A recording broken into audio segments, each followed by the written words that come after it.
Here's a thread connecting three very different stories today. The dramatic headline that grabs you, and the quieter context underneath that actually tells you what it means. A wave of court rulings that sound like a huge win for workers against AI, but the workers are still scared, and the reason why matters. A vaccine that appears to cut dementia risk by 24%. Thrilling, but the word appears is doing a lot of work. And a Manhattan-sized slab of ice breaking off Greenland. Alarming, until you understand the specific, more precise thing it does and doesn't mean. Understanding it takes one more step. Let's take that step, starting with a fight playing out in Chinese courtrooms that should interest anyone with a job. Across China, over the past year or so, a striking pattern has emerged in the courts. When a company fired an employee and said the reason was that AI had taken over their job, the courts have ruled that this dismissal was illegal. Let me give you the concrete cases, because the specifics matter, and I want to be precise about the dates. In one case, a court in Guangzhou made public this summer. A graphic designer surnamed Wei, who'd worked at a tech company for over 3 years, was dismissed after AI took over his work. The company paid him about 41,000 yuan, roughly $6,000 in severance, citing major changes in objective circumstances. The Guangzhou Intermediate People's Court upheld a lower court's ruling that this was an illegal dismissal and ordered the company to pay him more. And in a landmark case decided at the end of April this year, the Hangzhou Intermediate People's Court ruled in favor of a quality assurance supervisor named Zhou, whose job was taken over by AI language models. These join a similar 2024 ruling and a Beijing arbitration case, all pointing the same direction. And the legal reasoning is genuinely interesting, and I think genuinely wise. The Chinese courts have essentially established a principle. A company choosing to adopt AI is a voluntary business decision, not some external, uncontrollable catastrophe, like a natural disaster. As one judge, Chen Qiwan, put it in her ruling, employers cannot shift the risks associated with normal technological updates onto employees. Sit with that sentence, because it's the whole thing. The argument is, you, the company, chose to bring in AI to cut costs and boost profits. That's your decision and your benefit. So you cannot simply dump the entire cost of that decision, a human being's livelihood, onto the worker, and pretend it was an act of God you had no control over. If you want the gains from automating, you have to shoulder the responsibilities that come with it, like proper severance or finding the person another role. It reframes AI took your job from an inevitability into a choice someone made and profited from, and therefore something they're accountable for. So this sounds like an unambiguous win for workers, and in a real sense, it is. But here's where I have to give you the context that complicates the happy headline, because the same reporting that documents these victories also documents something sobering. Workers in China are still deeply, genuinely anxious, and understanding why reveals the limits of what these rulings actually do. Notice what these rulings do and don't accomplish. They don't stop companies from adopting AI, and they don't stop jobs from disappearing. They make it more expensive and legally complicated to fire someone specifically by blaming AI. Which mostly means companies will find other, better documented ways to do layoffs, or pay a bit more to do it cleanly. A court can order compensation for an unfair process. It cannot order the economy to keep needing your job. So the protection is real but narrow. It's about how you're let go and whether you're compensated, not about whether the underlying wave of automation is coming. The reporting captured this anxiety vividly. One economics graduate described getting an internship at an AI startup and suddenly feeling her own skills were close to zero, saying the pace of AI progress left her genuinely afraid. That fear isn't answered by a favorable severance ruling. Here's the deeper tension, the thing that makes this genuinely complex. This is all happening while China's central leadership is aggressively pushing the entire economy to adopt AI as fast as possible, reportedly committing hundreds of billions of dollars to build out AI and data centers in a national drive for technological dominance. So the state is simultaneously flooring the accelerator on the technology that displaces workers and, through its courts, tapping the brakes on how brutally companies can treat the workers it displaces. Those two things are in real tension, trying to manage the human fallout of a transformation the government itself is driving harder than almost anyone. And that's the honest, uncomfortable picture. These rulings are a meaningful, humane guardrail, but they're a guardrail on a road the country is speeding down regardless. Give real credit for the principle here, because I think it's genuinely ahead of where a lot of the world is. The idea that automation is a choice whose costs shouldn't be silently dumped on the most vulnerable person in the equation is a principle worth taking seriously everywhere, including in countries that offer workers far less protection. But don't let the feel-good headline convince you the problem is solved. A ruling that you were fired unfairly is worth something, but it is not the same as security. And it is not the same as a plan for what happens to the millions whose jobs genuinely do change. The court win is the visible headline. The persistent, unanswered anxiety underneath is the real story. Is the right response to automation just making it more expensive to fire people? Or is that the easy part? And the hard part, the part nobody's really solved, is what actually comes next for the people whose work is disappearing. And that gap between a hopeful headline and the more careful truth underneath takes us from the economy to your health, and to a genuinely encouraging piece of medical news that still needs to be read carefully. A large new study led by researchers at Brown University found something that sounds wonderful. Older adults who received the Shingrix shingles vaccine were 24% less likely to be diagnosed with dementia over the following 4 years. The study was serious. It looked at health records for more than 500,000 adults, aged 66 and older, and the numbers are meaningful. Among the vaccinated group, about 8% were diagnosed with dementia over 4 years, compared to about 24.6% of the unvaccinated. The researchers estimated that could translate to roughly 1 dementia case prevented for every 17 people vaccinated, and this doesn't stand alone. It aligns with a growing body of earlier research, including studies on an older shingles vaccine, all pointing in the same encouraging direction. So let me be clear up front. This is genuinely good and hopeful news. And the possibility that a vaccine many older adults can already get might also help protect the brain is genuinely exciting. But, and this is the crucial context, the thrilling headline, "Vaccine Cuts Dementia Risk 24% tends to skip." This study shows a correlation. And the researchers themselves are refreshingly upfront that they cannot prove the vaccine is the cause. And there's a specific, well-known trap here that you should understand, because it comes up constantly in health news. It's sometimes called the healthy vaccinee effect. Think about who actually gets a shingles vaccine. On average, the people who go and get vaccinated tend to be more health conscious, more engaged with the medical system, more likely to exercise, eat reasonably, and manage other conditions. All of those things independently lower dementia risk. So the question that can't be fully answered is, did the vaccine protect their brains?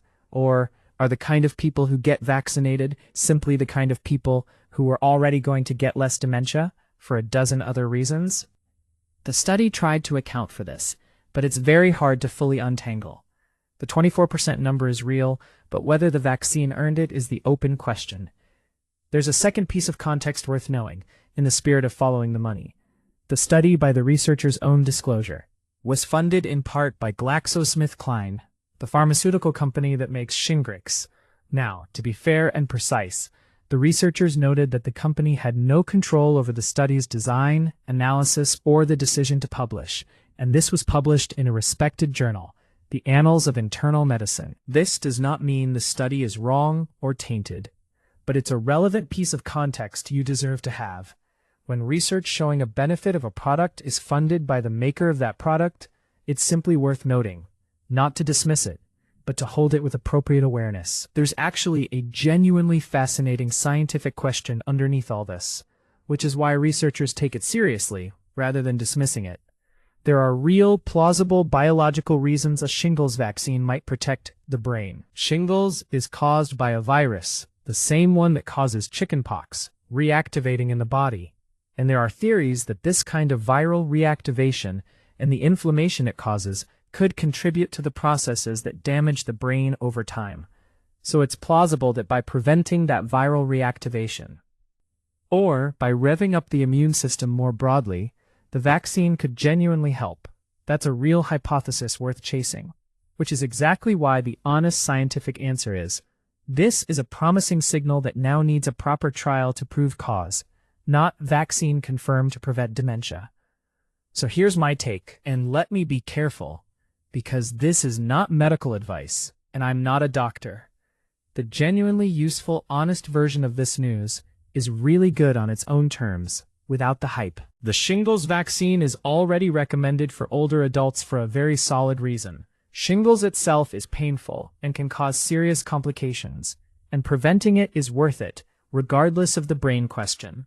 So if you're an older adult, this is a real, sensible reason to talk to your doctor about a vaccine you were probably already a good candidate for, with the dementia link as a hopeful possible bonus, not a proven promise. What you shouldn't do is walk away thinking a vaccine cures dementia, because that overstates it. And overstated health headlines are how people end up disappointed or misled.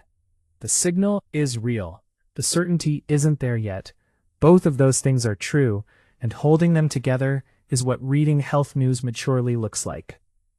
And speaking of dramatic headlines that need a precise, careful reading rather than a panicked or a dismissive one, let me end at the top of the world with an enormous piece of ice. On August 4th, a gigantic slab of ice broke off Greenland's Petermann Glacier in the remote northwest of the island. The scale is genuinely hard to picture. The new ice island covers about 76 square kilometers, roughly the size of Manhattan, and is estimated to be up to 150 meters thick, which is close to 500 feet. It was detected by Europe's Copernicus Sentinel-1 satellites, which use radar and can therefore watch these remote regions day and night, even through cloud, and the detection was led by a PhD student at the University of Ottawa named Adam Garbo. This is the biggest chunk to break off Petermann since 2012, and the largest calving event in the entire Arctic since 2020. And it may not be the last. Scientists say there are further large cracks spreading, with 2 more sizable ice islands potentially set to break away. Now, an image like that, a Manhattan-sized block of ice snapping off Greenland, instantly reads as climate catastrophe. The seas are about to swallow us.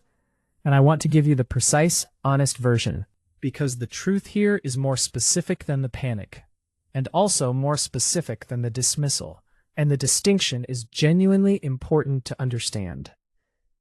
Here's the key fact that most alarming headlines leave out. This was floating ice. The Petermann Glacier has a floating ice tongue, a huge sheet of ice that extends out from the land and floats on top of the ocean. And this ice island broke off from that already floating part. Why does that matter? Because of the same principle as an ice cube in a glass of water, already displacing its volume, so when it melts, the water level in the glass doesn't rise.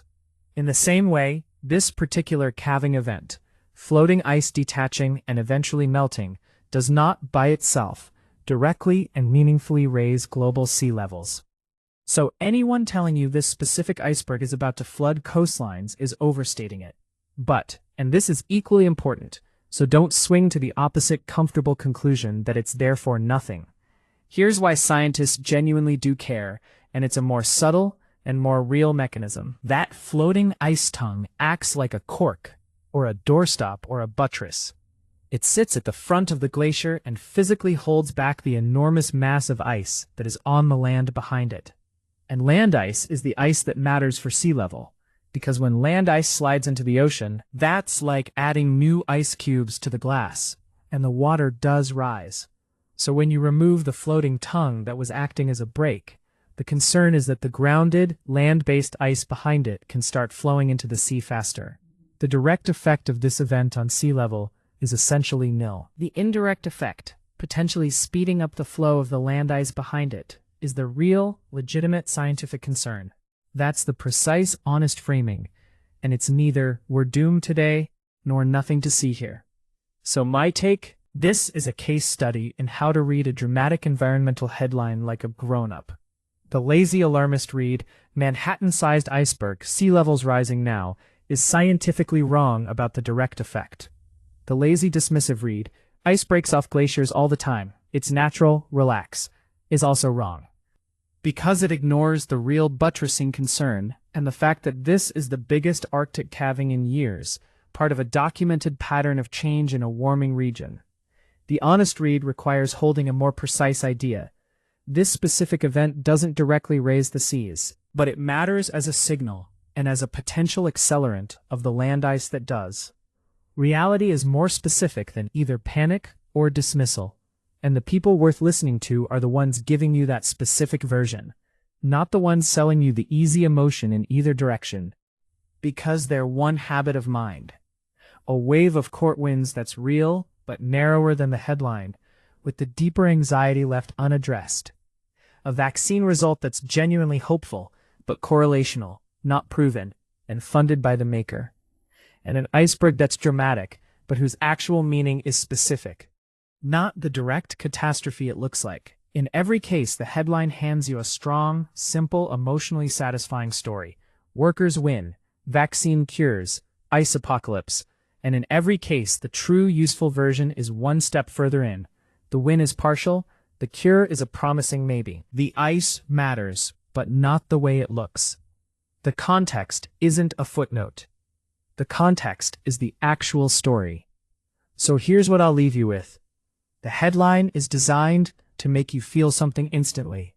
Triumph, hope, or fear.